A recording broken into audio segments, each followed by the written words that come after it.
कमाल का देश है साहब। पिज्जा इस देश में 30 मिनट में घर पे आता है। 30 मिनट में नहीं आया तो पैसे वापस कर देते हैं। आप पुलिस वालों को बुला के देखिए।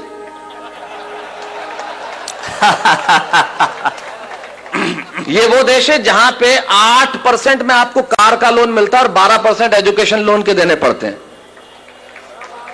वाह वाह वाह वाह। कभी सलमान के बालों तो कभी कैटरीना के गालों पे मर गए। आज इस अवसर पे इससे बढ़िया पंक्तियां मुझे याद नहीं आती।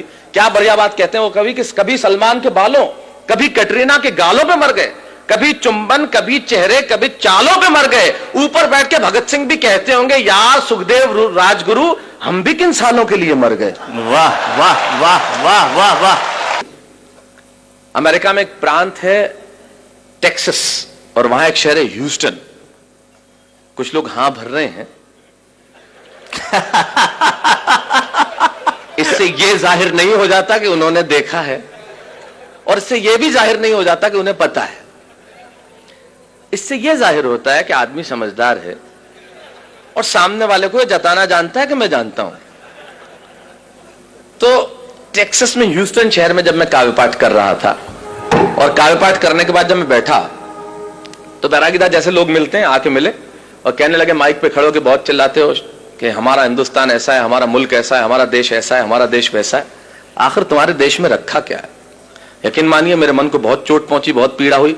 मेरी जगह आप होते तो आपको भी चोट पहुंचती, बहुत पीड़ा होती।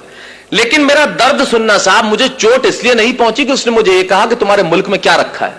मुझे पीड़ा इसलिए हुई कि कहने वाला लड़का खुद एक हिंदुस्तानी था जो सारी उम्र यहां पला, यहां बड़ा, इसकी माटी में राज, इसकी शिराओं में हिंदुस्तानी पिता का रक्त और जिसकी धमनियों में हिंदुस्तानी मां का दूध बहता हो, वो किसी दूसरे मुल्क में जाके अपने ही मुल्क वाले से ये कहे, एक हिंदुस्तानी जब दूसरे हिंदुस्तानी से ये कहे कि तेरे हिंदुस्तान में क्या रखा है, तो चोट पहुंचना स्वाभाविक था। तब मुझे महाकवि कन्हैयालाल सेठिया जी की एक कहानी याद आई और उस कहानी को मैंने कविता की आत्मा बनाया। क्यों मुझे पीड़ा पहुंची, क्यों मुझे कविता लिखनी पड़ी? कन्हैयालाल जी लिखते हैं कि लोहा और सोना आपस में बात कर रहे थे, तो लोहे ने सोने से सवाल किया कि यार तू सोना है, मैं लोहा हूं। आपस में बातचीत शुरू हो गई तो सोना लोहे को कहने लगा कि यार लोहार तुझे बनाने के पहले ठोकता पीटता है, सुनार मुझे बनाने के पहले ठोकता। आप पढ़े लिखे लोग हैं, आग में तपा के ठोका जाता है, लेकिन जब तुझे लोहार ठोकता पीटता तो तू बहुत आवाज करता है, मैं तो चुप रहता हूं, ऐसा क्यों? लोहे ने जो जवाब दिया वो मेरी कविता की जमीन है। लोहे ने कहा तो ठीक कहता है सोने, सुनार पीटता है तुझे लोहे की हथौड़ी से जो तेरी कुछ नहीं लगती, मैं लोहा हूं, मुझे जिससे पीटा जाता है वो लोहा है, और जब अपना अपने को पीटता है तो चीख तो निकलती है। वाह वाह वाह वाह। मेरी कविता अपने ने अपने को पीटी गई चीख की कविता है। जब एक हिंदुस्तानी दूसरे हिंदुस्तानी को यह कहे कि तेरे मुल्क में रखा क्या है, अरे उन्हें मालूम क्या है कि मेरे मुल्क में है क्या? हमारे मुल्क में मधु कोड़ा है। वाह वाह। है एक भी लीडर ऐसा? सूर्यवंशी 38 वर्ष की उम्र में 4000 करोड़। आप यकीन मानिए कभी जिंदगी में 4000 करोड़ रुपए मिल जाए तो यकीन मानिए इस जन्म में मुझे गिन के दिखा देना, आप गिन नहीं सकते। ये हिंदुस्तान, ये हमारा देश है, हमारे यहां कमाल की चीज है। हमारे मुल्क में क्या रखा है, बहुत जबरदस्त। जैसे आपका इंदौर का ट्रैफिक, मैं अभी एयरपोर्ट से आ रहा, राजवाड़ा के आगे मेरी कार के आगे आदमी हाथ साइकिल पे यूं किया फिर यूं कर दिया। मैंने कहा इसका क्या मतलब? बोले पहले मुड़ना था फिर कैंसिल कर दिया।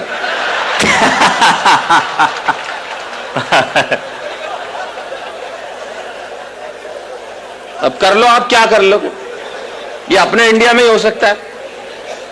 कार में आगे एक औरत हाथ निकाले भी, मैंने कहा इसको मुड़ना होगा, आधे घंटे तक मुड़ी नहीं। मैंने कहा बहन जी क्या? अरे नहीं, बोले मैं तो नेल पॉलिश सुखा रही थी। ये अपने मुल्क में ही हो सकता है। तब मैं बताता हूं मेरे मुल्क में है क्या। दो दृश्य करता हूं पैदा। अमेरिका में एक लड़का मुझसे कहता है तेरे देश में रखा क्या है? तब सुनिए कि अमेरिकन परिवार में एक लड़का घर में आया, बहुत समय बाद सुना था तो हो सकता है मैं कहीं इधर उधर हो जाऊं, लेकिन याद करने की कोशिश करता। अमेरिकन परिवार में एक लड़का घर में आया और अपने पिता से कहने लगा, come on dad what a bad day. Come on dad. American परिवार में एक लड़का घर में आया और अपने पिता से कहने लगा, come on dad what a bad day, I just want to change my girlfriend. ये बेटा बाप से बात कर रहा है। Come on dad, what a bad day. I just want to change my girlfriend. अब मैंने तुरंत ये शब्द सुना और मेरे कान खड़े हुए। मैंने कहा सुनो, काम की बात चल रही है। मैं रेगिस्तान का निवासी, वैसे ही सूखाग्रस्त इलाका, तो ऐसे शब्द सुनने में बड़ा अच्छा लगता है। Come on, Dad, what a bad day. I just want to change my girlfriend. पिता बोले, okay, okay, don't get tense. Just think she was a nonsense and change it. और मैंने कहा गजब का बाप है, कितना सपोर्टिव फादर, अपने बेटे को खुद कह रहा है कि सारी चिंताएं हटा और दूसरी लड़की। मैं आपके जनरल नॉलेज को प्रणाम करना चाहता हूं और जिस भाषा की अशोक भाई साहब बात कर रहे थे, हिंदी साहित्य आपका बरसों तक ऋणी रहेगा। आपने जो शब्द सौंपा है, समवेत स्वर में सैकड़ों लोगों ने जो एक साथ कहा है, पटा। मैं किसी और शब्द का भी प्रयोग कर लेता, लेकिन जब आपने कह दिया तो वैसे अच्छा एक बात है, इस शब्द का कोई तोड़ भी नहीं है, हो ही नहीं सकता। जो परिश्रम, जो मेहनत, जो पसीना पटाने में है, वो किसी और शब्द में आए। आप पटाने में मतलब आप प्रक्रिया नहीं समझे, मैं शब्द की बात कर रहा हूं, वो किसी और शब्द में आ ही नहीं सकती। मैंने अंग्रेजों को कहा तुम हमारा क्या खा के मुकाबला करोगे बताओ, तुमने हमारी जोड़ के शब्द ले आओ बस। बोले क्यों? मैंने कहा तुम चेहरे को अंग्रेजी में क्या कहते हो? बोले फेस। मैंने कहा थोबड़े को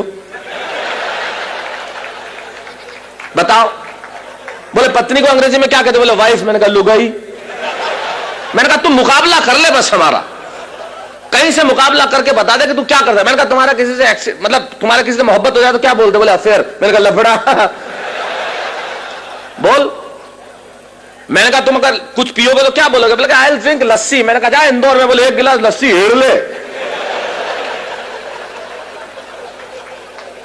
तेरा बाप नहीं ला सकता है शब्द, हमारा मुकाबला कर सकता है क्या? कर ही नहीं सकता। फिर मैंने कहा हमारी पत्नी रोज उठ के हमसे एक वाक्य बोलती है तो उसका अंग्रेजी में अनुवाद करते मैं गुलाम हो जाऊंगा तेरा। बोले क्या बोलती है? मैंने कहा बोलती है तुमसे शादी करके तो मैंने करम ठोक लिए हैं। मैंने कहा ला करम और ठोक, तेरा बाप अंग्रेजी में नहीं ला सकता करम और ठोक। मैं चाहता हूं हमारी हिंदी भाषा के सम्मान में एक बार जो अद्भुत भाषा है हमारी। वाह वाह वाह वाह, स्वागत है स्वागत है स्वागत। कर ले कोई मुकाबला, हमारा क्या करेगा? बोले पत्नियां ऐसे बोलती है। मैंने कहा इससे ज्यादा बोलती हैं। मैं अपनी पत्नी को गोवा घुमाने के लिए ले गया तो कहीं था नहीं, चर्च में ले गए, उसने श्रद्धा के मारे ईसा मसीह के पांव छू लिए। मैंने कहा तू मेरे तो नहीं छूती। बोले तू भी लटक जा। मैंने कहा तू तो अनुवाद करके बता दे इसका। हमारी ट्रकों के पीछे लिखा रहता है ट्रक नहीं है मेरे जिगर का फूल है, और माल उतना ही भरूंगा जितना गवर्नमेंट का रूल है। मैंने कहा कर जिगर के फूल का ट्रांसलेशन, क्या लिखेगा? Flower of liver. और मैंने कहा तुम्हारी भाषा का जो हम इस्तेमाल करते हैं वो तो किसी का बाप नहीं कर सकता। मैंने कहा इंदौर, मैं इंदौर इतना आता हूं कि मैं तो लगभग, इंदौर मेरा बहुत प्रिय शहर है और मैं बता दूं मुझे इतना मजा आता है, यहां की भाषा कमाल की है साहब। मेरा एक मित्र अपने ही मित्र के घर गया तो उधर से निकला वापस, मतलब किधर गए? बोले यार मैं इधर से निकल रहा था, मैंने सोचा तुम तो कहीं बाहर गए हुए तो सोचा भाभी जी को टच करता चलूं।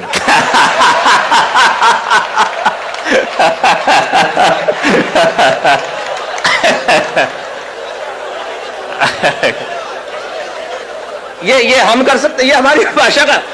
सारी दुनिया के भाषाओं को जब हमने हाथ फैला के बुलाया है और जो उसे सौहार्दपूर्ण स्वीकार करके जो मोहब्बत दी है वो कोई दे सकता है? तो ये तो कमाल है। तो मैंने कहा कमाल का बाप है, खुद ही कह रहा है सारी चिंता हटा। मैंने कहा है खुदा मुझको भी ये अमेरिका भेज देता तो तेरा क्या जाता? खुलेआम चिंताएं हटाते, मजे से लड़कियां घुमाते। वरना हिंदुस्तान में हमारे पिताजी वो सुबह दोपहर शाम 3 बार तो इसीलिए कूटते हैं कि बताना होता है मैं तेरा बाप हूं। ये इंडियन बाप इस मामले में बहुत जालिम होता है, उसे सिर्फ कूटने का बहाना चाहिए। घर में निकर पहन के क्यों बैठा है? कूट दिया। पैंट पहन के बैठा है, फिर ठोक दिया। नई पैंट, कुछ नहीं पहना तो फूट ठोकना ही था फिर तो। तब हमारे मुझे सुरेन जी याद आते हैं, वो बहुत बढ़िया बात कहते हैं। सुरेन जी कहते हैं कि जितने एनआरआई, मतलब अमेरिका में आपको मालूम है बच्चों को अगर आप पीट दो तो 911 पे कॉल करके तुरंत पुलिस। आप बच्चों को पीट नहीं सकते, पीटते ही बाप गिरफ्तार। एक हिंदुस्तानी बाप ने ठोक दिया, छोरे ने 911 पे फोन किया, बुला ली पुलिस, गिरफ्तार हुआ।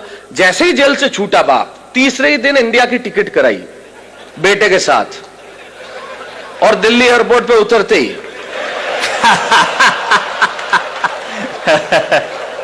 नहीं, इससे यह जाहिर नहीं होता कि, इससे यह जाहिर होता है कि एनआरआई हर साल इंडिया आते क्यों हैं। वाह वाह वाह। तो मैंने कहा यार खुदा मुझको भी अमेरिका भेज देता तो तेरा क्या जाता। ये देखिए अलग किस्म की देशभक्ति है जो मैं प्रस्तुत कर रहा हूं। मैं आया था जब अशोक जी एक बहुत बढ़िया बात कर रहे थे कि वीर रस के कवियों ने एक इंच जमीन भी नहीं छोड़ी जहां पे झंडा नहीं गाड़ा। उनकी देशभक्ति थोड़े अलग किस्म की होती है। अच्छा, वो झंडा गड़ता पाकिस्तान पे ही है, चाहे वो रावलपिंडी हो, चाहे लाहौर हो, चाहे कराची हो। मैंने कहा आजकल चाइना बहुत बदमाशी कर रहा है, उधर क्यों नहीं गाड़ते? तो यार उधर के बोले शहरों के नाम ही याद नहीं है, गाड़े तो बढ़िया है, बढ़िया है। वाह वाह वाह। अच्छा, एक आध शहर का नाम याद हो गया तो उसमें तालियां नहीं बजती। बोले अब के तिरंगा फहराएंगे हम गोंगजाऊ पे। तो गोंगजाऊ वो मजा नहीं देता ना जो लाहौर देता है। तो ये अलग किस्म की देशभक्ति। तो मैंने कहा खुदा मुझको भी अमेरिका भेज देता तो तेरा क्या जाता। खुलेआम मजे से लड़कियां घुमाते, मजे से इधर उधर घुमाते। वरना हिंदुस्तान में हमारे पिताजी, उन्हें तो भगवान बचाए साहब, मुझे भी अमेरिका भेज देता तो मजे से जिंदगी की रंगीनी उठा। अच्छा, दूसरे अमेरिकन परिवार का और तो और भी दमदार एक लड़की आई और अपने माँ से कहने लगी, come on mom, I just want to live with that guy whom I living with for 2 years। मैंने तुरंत अनुवाद किया। मैंने कहा ये कह रही है कि उस लड़के के साथ नहीं रहूंगी जिसके साथ 2 साल से रह रही थी अकेली, वो भी बिना शादी के। 6 फुट का छोरा, नहीं कोई सहेली। अपने यहां तो पिक्चर में ऐसे डायलॉग आ जाए तो लाइट चली जाती है। और ये देश कितना एडवांस है, हम इनसे कितना पीछे, कितना नीचे। मुझे भी अमेरिका आ जाना चाहिए और जिंदगी के मजे उठाना चाहिए। अब यहां से वो बात शुरू करता हूं जिसके लिए कविता लिखी। मुझे भी अमेरिका आ जाना चाहिए और जिंदगी के मजे उठाना चाहिए। ये बात मैंने वहां रहने वाले एक बुजुर्ग जोड़े को बताई तो उन्होंने बहुत धीरे से मेरा कंधा थपथपाया। ये बात कि मुझे भी अमेरिका आ जाना चाहिए और जिंदगी के मजे उठाना चाहिए, ये बात मैंने वहां एक रहने वाले बुजुर्ग जोड़े को सुनाया तो उन्होंने बहुत धीरे से मेरा कंधा थपथपाया और कहने लगे, बेटा ये बातें, ये रोशनी, ये चमक, ये दमक लगती बहुत सच्ची हैं और लगती भी खूब अच्छी हैं। अरे तुम्हें क्या मालूम, ऊपर से हंसते हम भीतर कितना पिसते हैं, इन आंखों से आंसू रिश्ते हैं। अरे तुम्हारे मुल्क में और कुछ नहीं होगा पर वहां सच्चे रिश्ते हैं। वाह वाह वाह वाह, बहुत अच्छा, बहुत अच्छा। तुम्हारे मुल्क में वहां कुछ नहीं होगा पर ये रिश्ते हमारे मुल्क में ही हो सकते हैं मित्रों, ये रिश्ते हमारे मुल्क में ही हो सकते हैं। ये जो सम्मान की परंपरा बची है वो इसी देश में बाकी रह गई। तब कहता हूं कि तुम्हारे मुल्क में और कुछ नहीं होगा पर वहां सच्चे रिश्ते हैं। अरे वहां बेटा शाम तक घर नहीं लौटे तो पिता को खाना नहीं भाता। और अगली पंक्ति में बात कितनी छोटी लेकिन तर्क कितना बड़ा कि वहां बेटा शाम तक घर नहीं लौटे तो पिता को खाना नहीं भाता। और इतनी तमीज तो है कि छोटा छिप जाएगा लेकिन बड़े के सामने सिगरेट नहीं पी पाता। इतनी तमीज तो है कि छोटा छिप जाएगा लेकिन बड़े के सामने सिगरेट नहीं पी पाता। और बहन बहन जब विदा होती है ना तो आंखों में आंसू सच्चे होते हैं और घर घर में पांव छूने वाले छोटे बच्चे होते हैं। मित्रों यकीन मानिए एक बात इन कवियों की उपस्थिति में कहना चाहता हूं, जो चीज हमारे पास है शायद उसके होने का एहसास हमारे पास नहीं है। मैं एहसास कराने के लिए आया हूं कि हमारे पास क्या है जो दुनिया के पास हो नहीं सकता। पूरी दुनिया के ग्लोब पे छोटे बड़े मिला के लगभग 183 देश है। छोटे बड़े कर लेंगे जो यूएनओ के सदस्य नहीं है तो 200-203 देश है। बैरागीदा अशोक जी जिनकी कविताएं सारी दुनिया में गूंजी है, एक कवि होने के नाते, एक अभिनेता होने के नाते सारी दुनिया में जाता हूं और सारी दुनिया के देखने के बाद इनकी उपस्थिति में एक बात दावे से कहता हूं, पूरी दुनिया के ग्लोब पे होंगे 203 देश साहब, लेकिन सिर्फ एक देश ऐसा है जहां बच्चे मां बाप के पांव छूते हैं, वो देश हिंदुस्तान है, दूसरा कोई देश नहीं है। तब कहना चाहता हूं ये इसी मुल्क में बचा है।